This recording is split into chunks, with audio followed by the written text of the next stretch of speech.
Here you see a depiction in a little 2x2 diagram of what is called alternative growth strategies. A name I came across years ago I think describes it a little bit better by including the labels for the two dimensions of this 2x2 matrix, and that is products and markets. You have current products and current markets, current products sold to new markets, new products for your current markets, and then a combination of new products and new markets. The strategies that go with these, as you see here in the diagram, are market penetration strategies. These are the ones that companies start with first. This assumes that you've got a foothold and you have one business, one product, one service, or whatever that you're offering early on in a company's history, and then where you grow from there. In market economies, there tends to be a bias toward growth. If you're a publicly traded company, your stock valuation is based on your ability to continue generating ever-increasing revenues over the years out into the future of the company. And so current products and current markets, since you already are familiar with the wants and needs of your current customers or the needs of a particular market, the thought here is this is the easiest way to grow, is to try to penetrate the market more. If it's something totally new and more people need to be made aware of it, then you're kind of growing the pie, if you will, growing overall sales. And some of the ways that you see here that are generic ways to have that happen or increase how often someone uses it or how much they use at a time. As things slow down and the pie is somewhat fixed, you end up with a situation where you're battling for market share. So this one tends to be the least risky. There's a summary slide of risk factors and other things on the next slide we'll talk about in a moment, but market penetration tends to be the first avenue for growth that companies do. And then depending on the culture of the company, you can go in one of two other directions. Some companies go in all directions at once, but if you offer new products, already knowing the needs and wants of your current customers, knowing them well, means you may have other ideas for how you may be able to meet their wants and needs with different products and services, whether they're related to your original ones or not. Here is the avenue for more innovative companies like a 3M, Rubbermaid, Newell, and so that is the next line for a lot of companies. The problem there is that a large proportion of new products tend to fail. It varies by industry, but you're talking 50% or more failure rate for products in some industries. So it is a lot more risky than the market penetration, but once you've saturated a market, the term is for market penetration, where you really can't grow anymore, you may seek to develop new products. The other direction, which involves new, is new markets. And so here the thought is you already know what you're making, you make it well, perhaps you have excess production capacity, and therefore you're looking for other places than the market you started in, which has become saturated, to grow your business. So developing a market can happen in two different ways. It can happen geographically, which is what we normally think of. If you think of starting in place A and then moving to places B and C to gain more sales, that would be geographic expansion. But it can be that maybe you're a software maker and you're making banking software, and you realize that the same software could be sold to insurance companies or investment companies or something like that. Just a simple example. That means you could be targeting a new segment in the same geographic space, but it's still a new market. So that is also a little riskier than market penetration in many cases, because you may not realize the tastes exactly of the new market.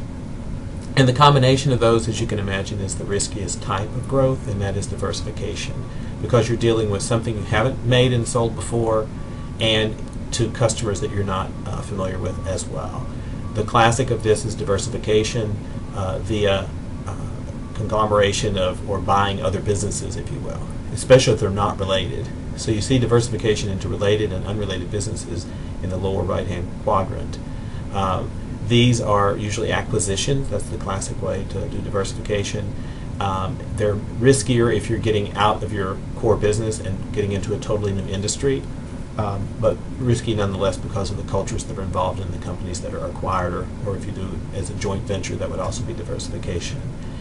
The simpler way that you see at the top is vertical integration, forward or backward. By forward or backward being in a channel of distribution, if you're a manufacturer, you purchase or start up your own wholesaling or retailing operation that would be forward, the direction toward the customer.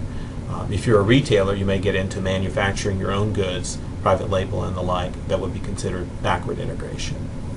Okay, so that's an overview of alternative growth strategies, the product market growth matrix. If we look at the next one, as I alluded to early on, we've got the risk comparisons here and some of the rationale, or some of the explanation rather, for why the risk level is what it is. So that's there for your summary. I mentioned those as I talked about the growth strategies. If we look at Murray State as an example, it doesn't have to be a for-profit manufacturer or retailer when you're looking at how a company has grown.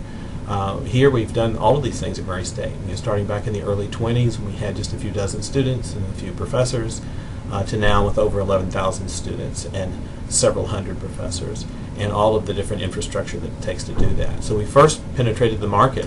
We have more and more people who wanted to try their hand at higher education. We diversified into other aspects, other new programs, etc. So you did product development by developing new majors, entire new colleges. Once we got to several colleges, we changed in 1965 from Murray State College to Murray State University. So lots of product development, and that is a continuous thing with new classes, new programs, new majors, even new degrees. For instance, doctoral degrees in nursing and education have been added in recent years. Market development, we've done that as well. We've got satellite campuses, physical campuses in 4 different places, east, north, and northeast of here: Madisonville, Henderson, Hopkinsville, and Paducah. Those would represent market development. But besides that, with the advent in the last 10-15 years of more and more distance learning, especially online, we've done a lot of market development on that front as well. So we're competing with new other entities that are offering education, universities and other types of training institutions. And finally, diversification. We've had a joint venture in the past. We had an MBA program in Cyprus with a joint venture partner there who lined up the students and coordinated what we needed to do to make those classes offered. Before that, we had an MBA in Hong Kong and other, both of those at Business College. We've also had other departments and colleges around the university do diversification. So Murray State itself is an example of an innovative organization that has tried different ways to grow over the years. And finally, here's an example of a for-profit company, a restaurant chain that most people would be familiar with, and that is Cracker Barrel Old Country Stores. The market penetration started at their roots, which was 1969, their very first store in Lebanon, Tennessee. That is about 20 miles east of Nashville, Tennessee. And so all of their early growth from the late 60s, early 70s into the 80s happened around Lebanon, Tennessee, within, I'd say, 50 miles of Lebanon and Nashville there. It's where you had most of the early stores for Cracker Barrel, first, say, 10 or so stores. Then, with market saturation, you can't have too many, there's only so many exits off of interstates, and that's where they were located at first.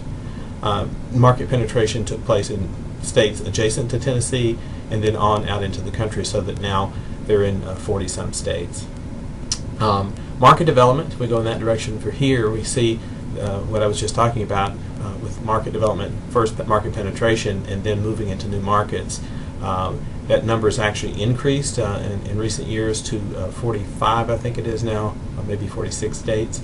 And from one restaurant in 1969 to Cracker Barrel having 640 or so restaurants, I believe it is, last count. They also experimented with off-interstate locations, getting away from the tradition of being located only on interstate exchanges or exits strategically placed around, and realized that data they were getting showed that half or more than half of their business sometimes were actually coming from people who lived in the towns associated with that particular exit. So they experimented with off-interstate locations, and now that's a big part of the company's growth as well. So it's a new market. Even though it may be in the same general area, you don't have one off of an interstate, you have one off or in a small town that may or may not have an interstate or interstate-like road beside it. Examples here in Kentucky are Madisonville, Murray, and there are others, but basically not on an interstate.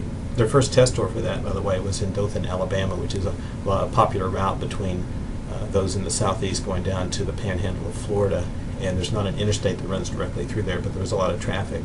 That was one of the first places they tried, and it tested the off-interstate locations. For product development, any successful retailer or a restaurant chain is going to always be looking at new menu items. One of the biggest things they did probably after about 10 or 15 years was change the format of the store. It used to have a lot different look and feel to it. I don't know if you can find old pictures on the internet of that. I don't have one. But they pretty much standardized the format of the store for best efficiency and customer service and store size for the retail portion of the store where you actually buy things. And finally, diversification. A lot of people don't know that Cracker Barrel tried to grow as their early growth slowed and they were expanding markets. They were looking for other things they might do once they hit a ceiling of how many stores they were going to be able to have total in the U.S., and that is they started buying some other restaurant chains to experiment with growth. None of these worked out in the long run, but they were an attempt at growth, so they are legitimate diversification angles for Cracker Barrel. The most popular or most well-known company that they bought was back in about 2001, Logan's Roadhouse they purchased when it was a fast-growing restaurant chain, steak chain. This is totally different for Cracker Barrel, even though it's restaurant industry, because they have a liquor license, it's a steak place, it's a lot different atmosphere, and that's one of the reasons why it didn't quite fit with the company's expertise on running a family oriented, non-alcoholic based store chain, restaurant chain. And so they sold off Logan's after about 5 or 6 years. They also bought a couple other things, an Italian restaurant, kind of a deli, and a couple of other things they tried to diversify away from their main model of restaurant and store, Cracker Barrel Country Store, and none of those worked out as well. I guess the most unusual of that was the store that would be about the size of a Wendy's. It's called Cracker Barrel Corner Market, and they sold large quantities of the most popular items they had. Like you could get a half gallon of various vegetables, and it was for taking on picnics or to take home as what is known as a home meal replacement market. Boston Market, Boston Chicken, which changed its name to Boston Market back in the 80s and early 90s, was the cause of this type of activity among restaurant chains looking for serving a really fast-growing segment that appeared. It was dubbed the home meal replacement market. Cracker Barrel tried their hand at that with some test stores, one in Nashville, and there were several others around the southeast, and after a year or two they closed them down and decided not to pursue that. But those are legitimate examples of how Cracker Barrel tried to grow over the years, and especially probably their market development and product development, more so market, has led them to the position they're in now.